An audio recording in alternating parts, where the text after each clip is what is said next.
Hello and welcome to West Bank on the Commodore 64, and this was released by Gremlin Graphics in 1986, as you can see, and well, let's get started. So the idea is that you're in this bank and the door's open and it's either somebody wishing to deposit some golds, or in this case I was a bit slow there, or it's a robber that's going to shoot you, and it's just basically a reaction game. All you do is move left, right, or just and press fire to shoot the doors that are left and right, or just press fire on its own to shoot the middle door.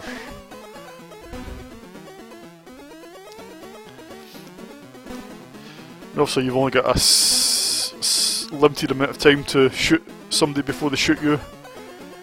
And obviously you lose points if you shoot somebody who's innocent.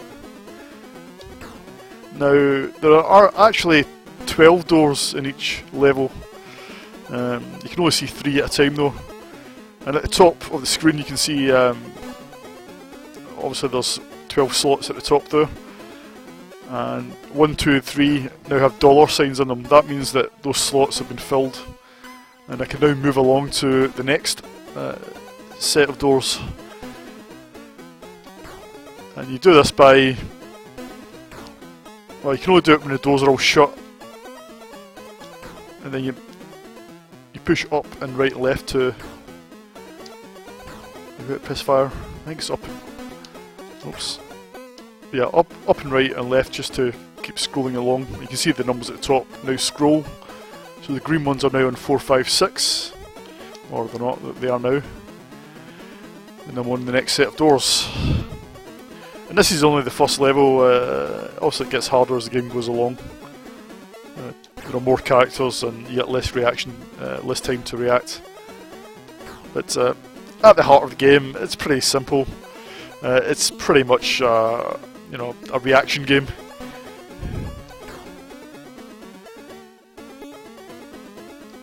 You can shoot the hats on the guy with more than one hat. You can shoot them to get more points.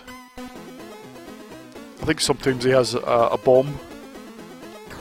Oops, shot.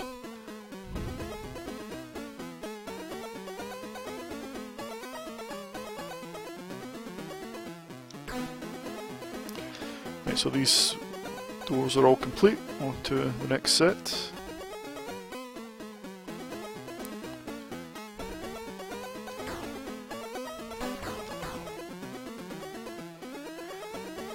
Yeah, so this came out in '86, like it said on the title page, and I believe it was a mid-price game. It wasn't a full-price game.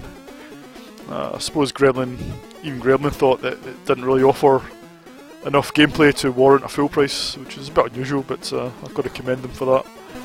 And the gameplay is pretty simplistic. I think it's quite good fun for a while, but after you've had a few goes, yeah, it gets pretty repetitive.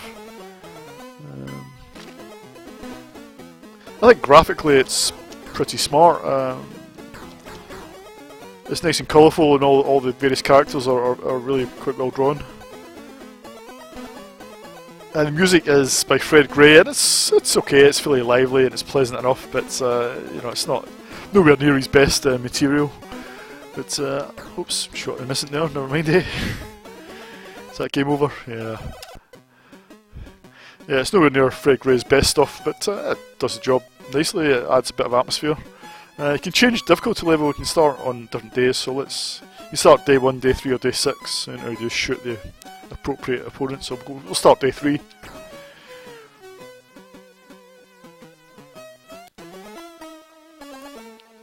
Just to mix it up a bit. So I mean, graphically it's fine, and the sound is perfectly fine as well.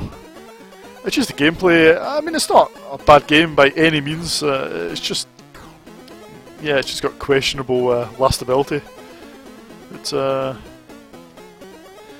some people seem to really like the game, and I'm fairly on the fence about it. I mean, I'm quite enjoying playing it now, but honestly, I couldn't say it was one of my favourite games. got to wait for these guys to draw first, I think. Yeah.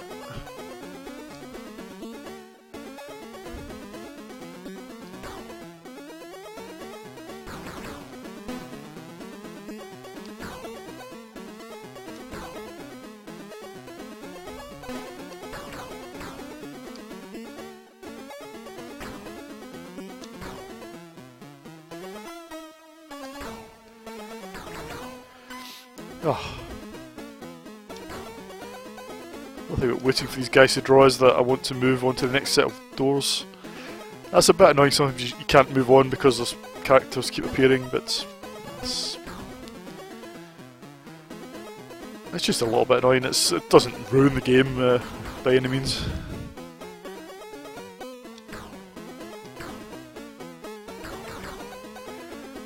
This is one of those games that's, I think it was based sort of, it's a bit of a rip-off of an arcade game, but I'm guessing the arcade game you might have used a light gun.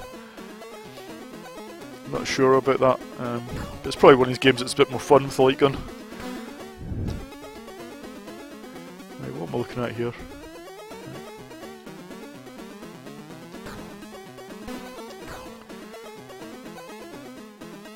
Yeah, I never owned this back in the day, I never played it back in the day, so I'm a fairly new-ish player to it. And maybe that's a factor that you know, I'm not that bored with it yet. I don't think it's a terrible game. I think Zap gave it a score roughly in the 60s, and I believe I think the reviewers were fairly lukewarm on it, apart from Julian Wignall, who seemed to hate it. And I wouldn't go as far as hating it. I mean, I don't think it's a terrible game by any means. Right, so that's level complete, yes. And now you've got to outdraw these in the order that they draw. Well, not outdraw, but you've got to shoot them as soon as they draw. Right, there we go. It's a bit of a standoff. That's quite a fun section actually, quite like that. It's quite tense. It may not look it when you're watching a video, but when you play it, it's quite tense. I do like the way sometimes people get pushed out the way by the robbers. That's quite well done. Quite a simple effect, but it works quite well.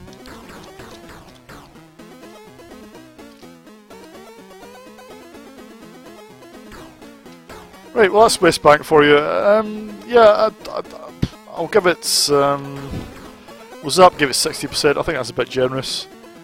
I'll give it 5 out of 10, and that's by no means saying it's a bad game, because it's not, it's just, I don't think you'll be playing it for very long. Oh, I get shot. Ah. So there's a little bit of variety in terms of the characters that appear through the different levels. Some of them are not as innocent as they first appear, you've just got to keep an eye on them. But yeah, I don't think it's a bad game, but it's just, yeah, it's just got a bit of a short lifespan. Right, so 5 out of 10 for West Bank, and see you in the next video.